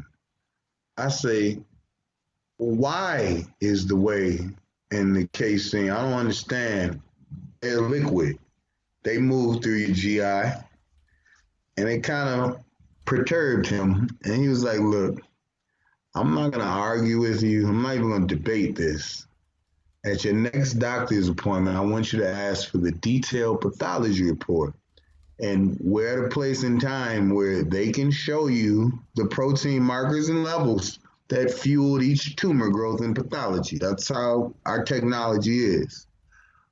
And to see the words casein and whey attributed to my tumor protein, it kind of shook me up more than I've ever been shooken before, in the sense that it was verification that my lifestyle behavior, nobody else, me drinking powdered meat 3 times a day for 17 years is the reason I'm in the predicament I'm in. It was so eye-opening, Howard. It really woke me. I'm thinking, like, all this stuff that you've done for muscles, and you were slowly killing yourself, like literally killing myself. It's very powerful. And that no one ever told you this, so that, you have this congenital condition or condition from very, very young that I guess our society assumes progresses the way it did in you. And all of a sudden, you're like an N of 1 saying that it doesn't have to be this way. Right. It doesn't have to be this way. But, and that's why I know this is my mission. It's just sharing this information and using my extreme story to keep and captivate your attention. I mean, because this information is not new, though. That's the disturbing thing. This is not astrophysics, Howard, and this isn't a new revelation, but it's been so easy for society to ignore things. But we're at a point, I resigned from my position in the American Cancer Society, but I served for 4 years as a lobbyist, using my story as the shiny object to pass legislation in D.C. But in that journey, I've just been privy to some numbers that the rest of us aren't privy to. And the trajectory for colon rectal cancer in America is 75% of this country will have some form in 2020 by 2025. that is disturbing to me, and that's not that far away. We are in trouble. We're in a crisis. And I know part of me being here is that I made the decision. I did something totally outside of the box. I told my doctor and my oncologist to take a hike, and I started listening to the Buddhist monk. But that's what it is on the surface. At the end of the day, I got some information that I've personally seen impact and reverse lives, or reverse situations. Like personally, it's been 6 years of this. I've come across hundreds and thousands of people in my 6-year journey that have implemented these things and had monumental success. But I'm not a doctor, and I can't really be out here saying all that. Specifically, I share information as a cancer patient. I share my journey and what helped me. That's about where I'm at and how I have to talk. But I know this is why I'm here, because we're dying and we're sick more than ever. So what's your daily protocol now? I know you work out a lot more than the average person, and you credit that with keeping you going. Take us through like a day in your life now. A typical day in the life of D. Anthony Evans is I have an amazing wife that kind of, she's a consultant, does her other business, but she's also taken me on as a business partner in the sense that all I have to do is train, get on my mentor calls, have surgeries, and speak. And she handles all the business, which has alleviated a lot of the emotional burden. So my days are dedicated to getting up at 3:30 in the morning, meditating, making some posts, clearing out I like to call it clearing out my chest, to make room for new junk, if you will. We collect junk every day, whether we like it or not. Then I'm at the gym from anywhere from 3 to 6 hours regularly. And then I'll come home, do a cannabis treatment to let my nerves ease. Because what people don't understand, when you have NF and you don't take their drugs, literally all day, because I walk on them, I sit on them. If I lay down, I lay on them. It's like just having needles. Like every time you get comfortable, something to make you move, which is cool. That's better than not being here. But I need at least an hour or two for my body to settle down. And then I'm ready to get after an interview like with you or do some camera work or whatever. But she kind of orchestrates whenever I'm booked around that type of schedule. When I met you, that it was the same thing. You didn't really see me. But when you didn't see me, I was either training or laying down and that's the maintenance of this. I make it look very easy, but it's really not. It's really work. It's work. Yeah. What about the diet? The diet will start with about a fistful of pine nuts. Can I get a container of pine nuts and bring them to the camera real quick? Sure. Would you like that? Sure. Hold on one second. That's a large container. We agree that's 3.5, 4 pounds? Yeah, that's like $100 worth of pine nuts. Actually, these are $82 a pound. That's like $400 worth of pine nuts. But okay. but hear me out. Chemo is $200,000 a week. We have to have our priorities in order. But what this allows me to do is have the mass that I have and the strength that I have. Calorically, this is equivalent to 14 filet mignons, minus the butt and the cheeks and the other things you get from eating 14 filet mignons every day. And what he taught me is that, you hear about the body can only process so much protein, la, la, la, la, la. And that's true. But when they're making these blanket statements, they're referring to one protein. Then that's not all protein. That's meat protein. Meat protein doesn't burn. Like it sits. It's fat. It burns like a candle. So if things sit with all that acidity in them, they're going to have adverse effects. My pine nuts, however, they burn like a firecracker. I'm going to be hungry after I eat all of this. It's still going to make me hungry, and will be out of my body in the stool in no less than 8 hours every day for the last 6 years. Like, this ain't year one. This is year 6. And as crazy as people, like, you're going to eat nuts for the rest of your life. Yeah, I'm not going to change anything. Like, you don't get to your 6th year, start changing things when nobody else in your situation is here. Right. And I just want to make sure that the people who are listening to this understand, because everyone wants a shortcut. And, right. And I do too, right? So, the point here is not that D. Anthony says everybody should eat a fistful of pine nuts. Right? No, not at all. Right. Not at all. The point is that if you, attain to be an optimal athlete with big muscles, the only way to gain weight or, build your body is through nuts, in my opinion, because I can only go off what I've used. It's just an alternate protein, and it's as simple as boiling them, blending them, and serving yourself, as opposed to buying dried, add water, and stir at the store. It's really most people buy convenience. This is kind of manual, but it's the same thing, just this is healthier.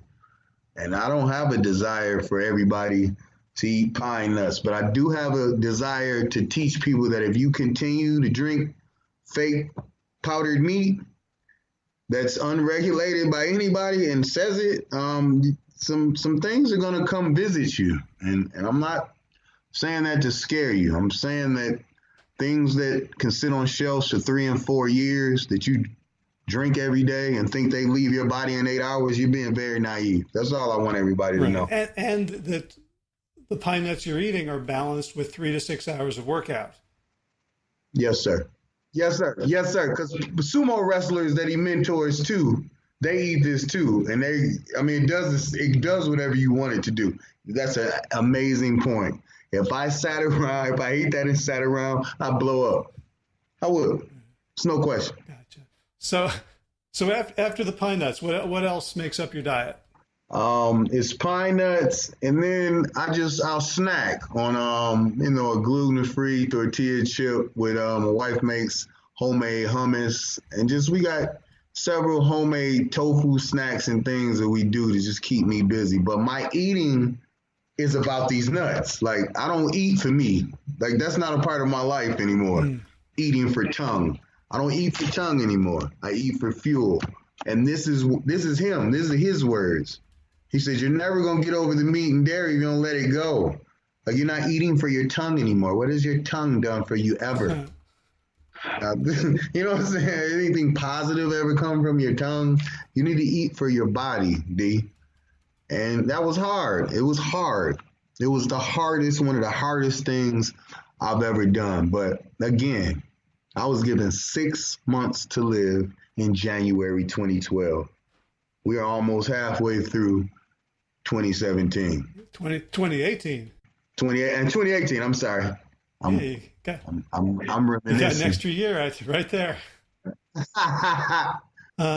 So you now, I saw you at the Wellness Forum conference. You're involved with the plant-based community, and yet a lot of the plant-based ethos is kind of against what you're saying. Like, it's all about the plant-based tongue, right? Ooh, look how good, how delicious we can make this. How do you navigate that? Everybody has their journey, and the people with the ethos and the plant-based can put their life next to mine. And then you see how you want to look and feel, and we all here for different reasons. I'm here so my body performs in line with that of the professional athletes that regular my advice. And I need to be the brand. So I can't be encouraging those $100 million people to do things, and then I'm not doing them myself. Like, they clearly get it, because I'm just D. I'm not a doctor, but my phone's ringing. So for folks who are listening who want to gain the benefit of your guidance and wisdom. Yes, sir. What do you, I mean, do you have to be a 100 millionaire to work with you, or? No, no. To be perfectly honest, the majority of my time, and you've been on my thread, you've seen some of those success stories, is dedicated to the children and young adults. Not that we don't help adults, but a old, hardened adult mind. I'm not trying to convince anybody to do anything. I'm trying to help people who are in the red zone, preferably children who have only been here 16, 17, 18 years, if that, and show them that it's worth fighting for. My NF community, our suicide rate is in the 26th percentile for young adults and children because nobody's ever sat with them at lunch. Nobody's ever dated you. It's a very lonely, lonely, lonely life being tumor person, okay? And these kids live in the time of Google. I didn't live in Google era. Like, I couldn't be like this and they tell me a million times of how bad I have it. These kids have access to Google. And if you read the first 5 pages of Google and what we have, and you're a kid with low self-esteem that nobody's ever dated, you've always been self-conscious about your tumors, and you've always felt alone, guess what? It's not worth it. It's not worth moving forward in a life full of what you've already experienced. And your parents don't know what to tell you, and your doctor has nothing to tell you because there's no research. They tell you to join a trial, and then you continue to investigate with your computer, and it gets worse. The information gets worse. Then you bump into me, and then I get an inbox. Man, D, I don't know how I came across you, but I was tired of living, but I came across one of your videos, and now I want to fight. Okay, that's really who I do this for. I do it for my family. I do it for my children. I do it for my wife. But I do it for the person that has no more hope. Because earlier in this interview, I was the person with no hope. And I just want to be that person that shows them we have it messed up. But having it messed up is a lot better than not having anything at all. And I am you. I'm no different. And if you just hold on and be still in the storm, you can have exactly what I have, and I will help you. Most of my energy goes towards that. But everybody can get in tune with the movement. We have a nonprofit called She Inspires. It was named after my mother. It should be up and running by June. But it will be geared toward making these kids that I'm speaking about feel special in the form of holistic retreats and things that they can do where it's secluded and they're with their family and they don't have to deal with the gawking eyes. When Make-A-Wish gives neurofibromatosis children wishes, to like Disney World or places with water slides, guess what? The kids still don't participate because they do not want anybody to see their tumors in a public setting.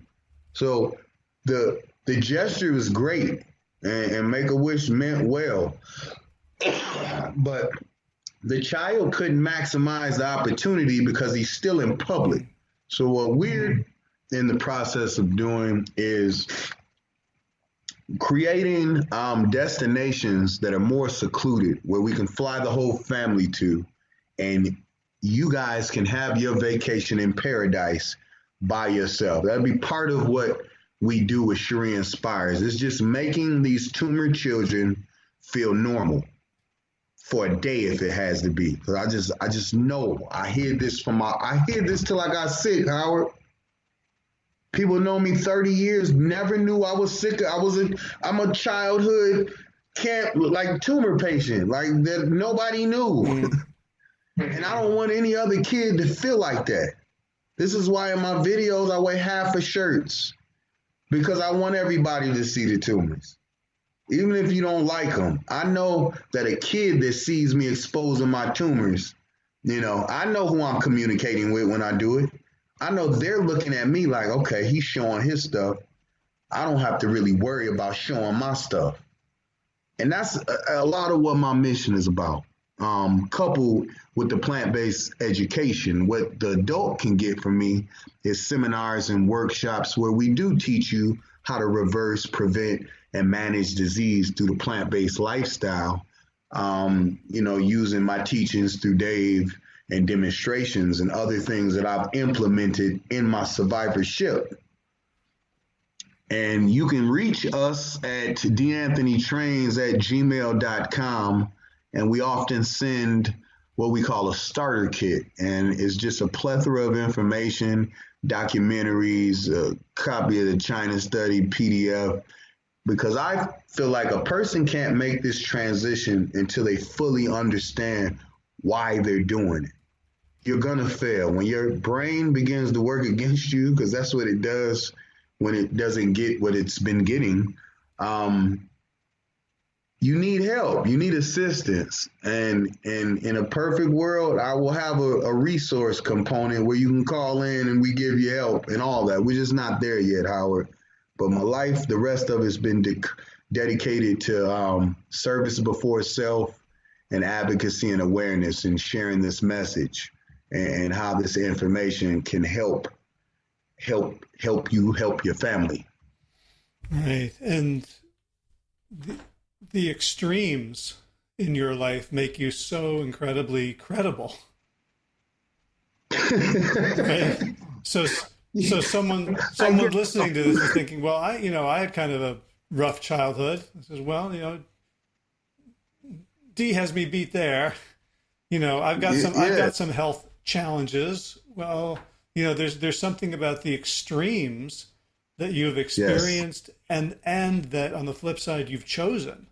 If so, right. I'm listening to you saying, well, I could never work out 3 to 6 hours a day, and as I think it, I go, well, that's not true. Right. It's not true. It's not true. Ask me why I began to train like that. Okay. Why did you begin to train like that? Well, when the doctor looks you in your face and says, look, we'll probably be doing 1 to 3 operations until you die, because this is just the nature of where you're at.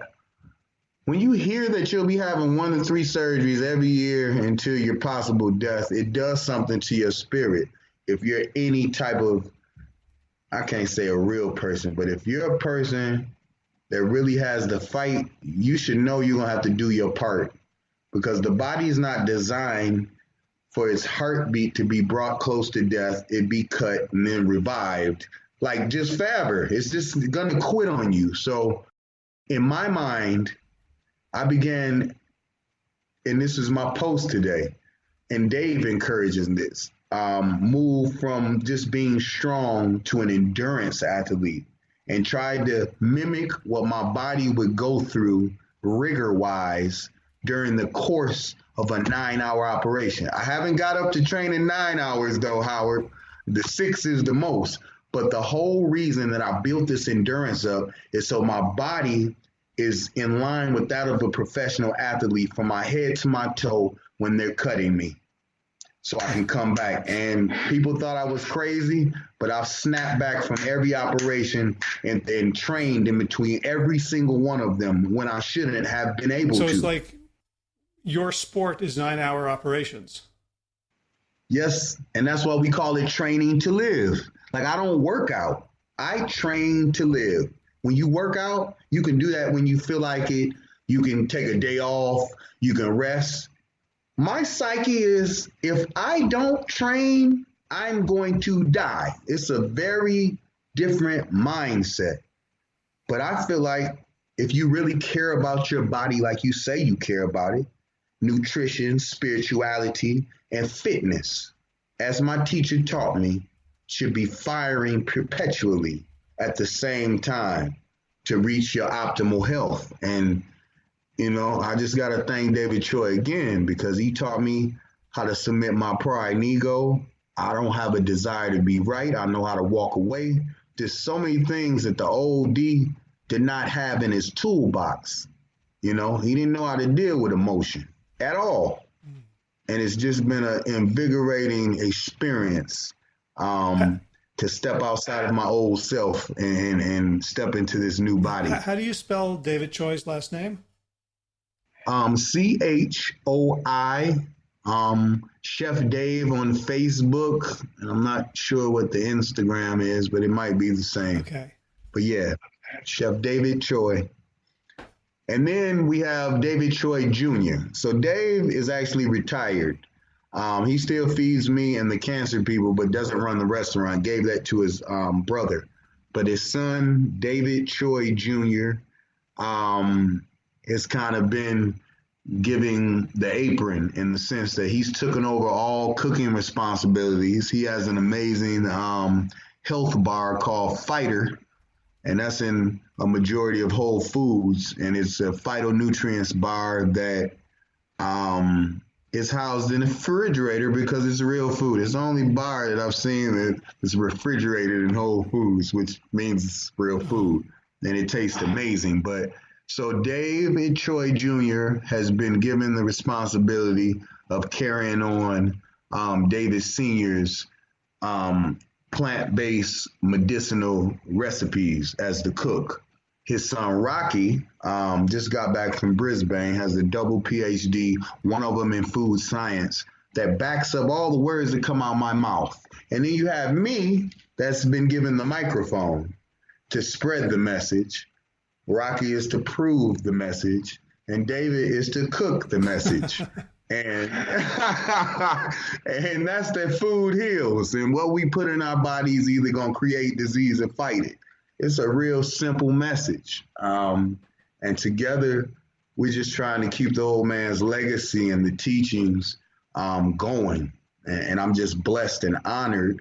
Out of his two sons, he chose me to carry the microphone. I mean, it's not like I could have got the double PhD and cooked anyway, but it's just, it's enlightening that, I've been given such an honor just knowing how much he's revered in the world. It's a great thing. The Dalai Lama, when he's in town, they stop at Amitabha. Amitabha is the Buddha's opening prayer by definition. Amitabha, that is the opening prayer of Buddhism. So it's just been an amazing ride, Howard. I'm just trying to help as many people as I can while I'm still here. Well, you've got at least 2 PhDs in life. Thank you. Thank you. I have one, and I've got to say the main muscle that it took was my butt, just sort of sitting there for 6 years. So. Well, congratulations. You got it. You got it. You got it. Your PhD in life, you didn't necessarily know what you were studying for or why.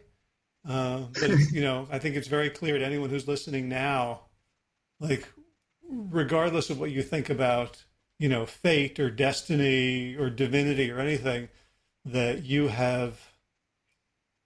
chosen, you've chosen an inevitable path for yourself. Yes, sir. Yes, sir. And I've been running from the path.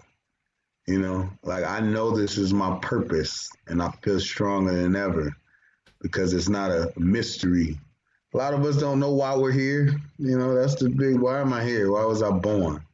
I know I was born for no other reason than to go through all that I've gone through and then share it. Like the complete opposite of what I desired. I was going to fight cancer in the closet. And the rumor mill had begun to brew so much in my community that people were calling my grandmother and my sister asking where to send funeral arrangement. We heard he's on his deathbed. And they're like, you got to say something. And I really didn't want to say anything. I hadn't told anybody I had tumors to begin with. And I just jump off the cliff like I have cancer. And I just didn't want, I just wanted to deal with it by myself. And in reflection, as I look at it, it's like, that was my opportunity to either cower it out, and I know I'd be dead, or face it and embrace it. And if you go on my timeline to 2012, my first post, I addressed the peanut gallery. And I respectfully say, if you're waiting for me to die, you stay tuned. And I posted every day since then. Stitches, staples, the whole thing. Just that allowed me to get out of my shell. The fact that people thought that I gave up. Now, I'm not a quitter. Mm. And it kind of fueled this public fishbowl persona that I was totally against. One more time, I've been hiding my body from the world my whole life until 2012. Like, this is a divine crossroad. The guy like shoved me out onto the stage. Like, you gonna perform or you gonna die. And I chose to perform. Like, threw me out on the stage. I didn't want to go out on the stage. But I'm here and the lights are on. What you gonna do, D? And I stepped forward, Howard. And I stepped forward. I'm just taking it in. I'm giving. To choke you up. I'm crying too. I'm giving my audience a chance to, to hear it slowly and let it sink in. I understand. This is my mission. I appreciate you providing your platform to allow me to get to a few more ears. I really do. Well, it's a great honor. I hope people who listen to this will follow you, check you out. I hope the people who listen to this have even bigger stages and megaphones to allow you to do your thing. Yes. This is now the record. This is as of today. I've done, I think, 275 episodes. 260 are published. Congratulations. This is the longest one I've ever done. So congratulations. Thank you. Is that a good thing or a bad thing? Well, we'll have to wait and hear from people, but I'm certain. Okay. I'm certain that it's okay. I mean, the conversation goes until it doesn't, and this is, you have with most people, we deal with the story, the prelude, and they get in a few minutes, and then we talk a lot about right. Your prelude was so rich and has something for everyone. Thank you. You say that everyone can relate to something. I was born on my father's birthday. So when you talked about your mother, I'm like, yeah, my birthdays are sad now and they're happy and they're confusing.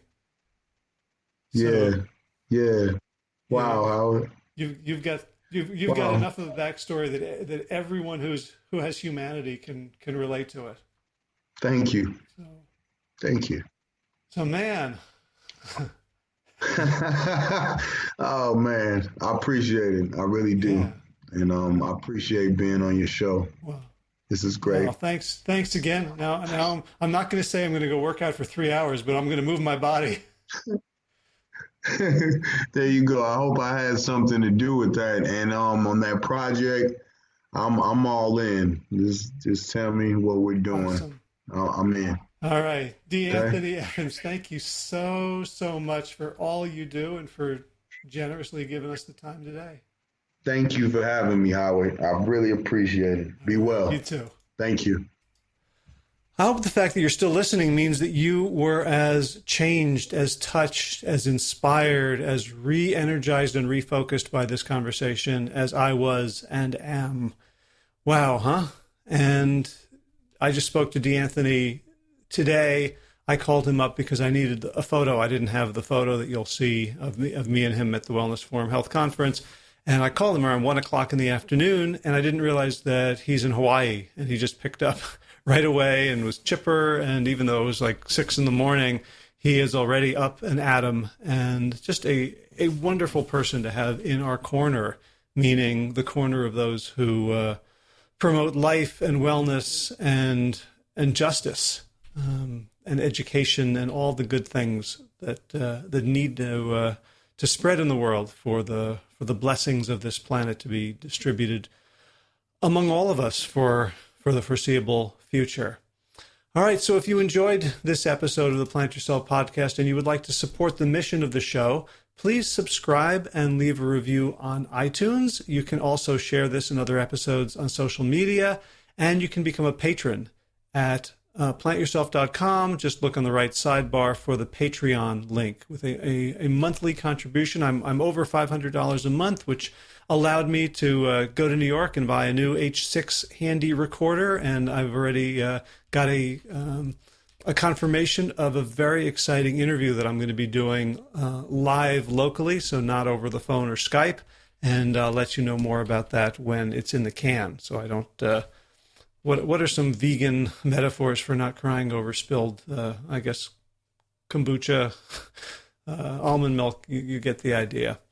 All right, what else we got going on? The Big Change Program, as you know, is now part of WellStart Health. And again, if you go to wellstarthealth.com/program, you can just squeeze into this next cohort. If you want the show notes for today's episode with links so that you can actually get D'Anthony's starter guide, I have that link in there as well at plantyourself.com/270. If you're new to the show, catch up on 269 archived episodes over at plantyourself.com. I've got a new transcript from one of the interviews that I did a few months ago with Cyrus Kambata and Robbie Barbaro talking about defeating or mastering or living with type 1 diabetes on a plant-based diet. Thanks to Beth Hillman, that transcript is now up and available at plantyourself.com/258. In garden news, we're getting kale from the garden. Woohoo! And we got some blueberries that are about a week away from being ripe. It's been a crazy spring. Most things are way behind, but the blueberries look like they're a couple of weeks or even maybe a month ahead. So who knows what's going on. In running news, I did a good run this morning and yesterday, 7 miles each day, feeling pain-free. Again, if you want to learn how to do that and you want my secret guy in New York, drop me a line, hj@plantyourself.com, and I'll share those secret goodies. All right, thank you to Will Ridenauer for allowing me to use his beautiful song Sabali Dawn, the Dance of Peace. Let's bring it up. You can find more of Will's music at willridenauer.com. And of course, thanks to all of you Plant Yourself podcast patrons. Kim Harrison, Lynn McClellan, Anthony Disson, Brittany Porter, Dominic Mara, Barbara Whitney, Tammy Black, Amy Good, Amanda Hathaway, Mary Jean Wheeler, Adam Callie, Melissa Cobb, Rachel Burns, Christine Nielsen, Tina Sharf, Tina Ahern, Jen Filkanovsky, David Bisick, The Mysterious Michelle X, Elspeth Feldman, Victoria Dolomanova, Leah Stoller, Alan Christensen, Holly Peck, Michelle Henry, Josina, Julian, Roland, Stu Dolnick, Sarah Durkis, Ron Circus, Haley Cameron, Wayne Pedersen, Leanne Peterson, Janet Selby, Claire Adams, Tom Franzek, Jeanette Benham, Gila, Sarah, David Donahue, Blair Cyber, Dorona Viazov, Gio and Carolyn Argentati, Jody Friesner, Ruth Ann Funderburg, Misha Rosen, Michael Warbeck, Equally Mysterious, Tracy Lee, Alicia Lemons, Rebecca Hughes, Val Lindman, Rise with Cinnamon, Nick Harper, Stephanie Holmes, Martha Bergner, Nicole Ramsey, Susan Alon, Molly Levine, Inscrutable, Harry R., Susan Laverty, The Panda Vegan, Craig Kovic, Adam Sharp, Karen Burry, Heather Morgan, Ashley Corker, and Kelly Machia, Deanne Norton, Bonnie Lynch, Plant Happy Oregon, Samine Kurtzels, Nigel Davies, Marion Blum, Teresa Colbishell, Ruthless, Julian Watkins, Breed O'Connell, Brian Sheridan, Shannon Hirschman, Kate Rosalind, Diat, Julie Langholm, Hedegard, Isa Tuzin, Wakani, Hainline, Aaron Greer, Alicia Davis, Viva Lael, Heather O'Connor, Carolyn Jensen, Sherry Olakoski of Plant Power for Health, Scott Karen Smith, Scott Morani, Karen and Joe Crabtree, Tanya Lewis, Kirby Burton, Teresa Carell, Kevin McCauley, Elizabeth Rothschild, Kelly Baker Miracleland, Jesse Cheryl Dwyer, Jenny Hazelton, Valerie Peltier, Peter W. Evans, Colleen Harrison, Justine Divot, and Joshua Sommermeyer for your generous support of the podcast. That's it for this episode. As always, be well, my friends.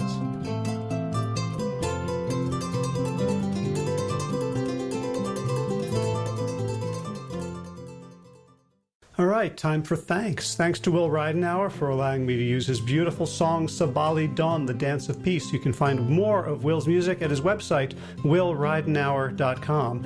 And of course, thanks to all of you Plant Yourself podcast patrons.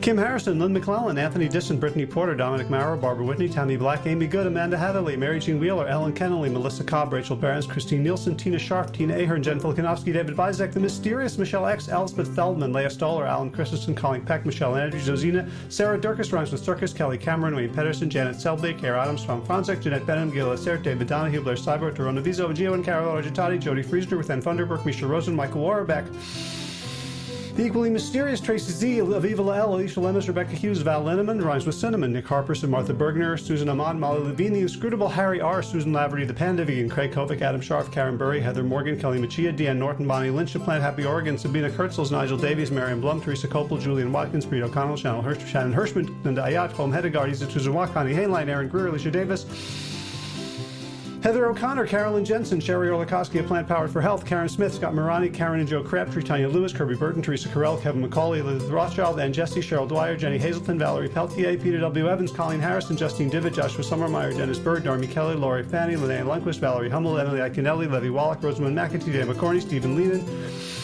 Patty DiMartino, Mike and Donna Karts, Deanne Bishop, Bill Brielf, Gunter Schmidt, Marjorie Lewis, Kelly Molden, Tricia Adams, Ian Kramer, Nancy Sheldon, Lindsay Bayshore, Gunn-Marie Hagan, Tracy Gullich, Laura Heaton, Meg for Mama Says, Rochelle Kennedy, Diana Goldman, Stacey Stokes, Ben Savage, Michael Kay, Holly Butler, Diana, David Hughes, Connie Rogers, Claire England, Sally Robertson, Param Ganchi, Amy Daly, Brian Tourville, Mark Jeffrey Johnson, Josie Dempsey, Karen Schmidt, Pamela Hayden, Emily Perryman, Olga Sidorowska, Allison Corbett, Richard Stone, Lauren Vaught of Edible Musings, Aaron Hasty, Sean Owen, Sagar Nayak, Erica Piedra, and Danielle Roberts for your generous support of the podcast.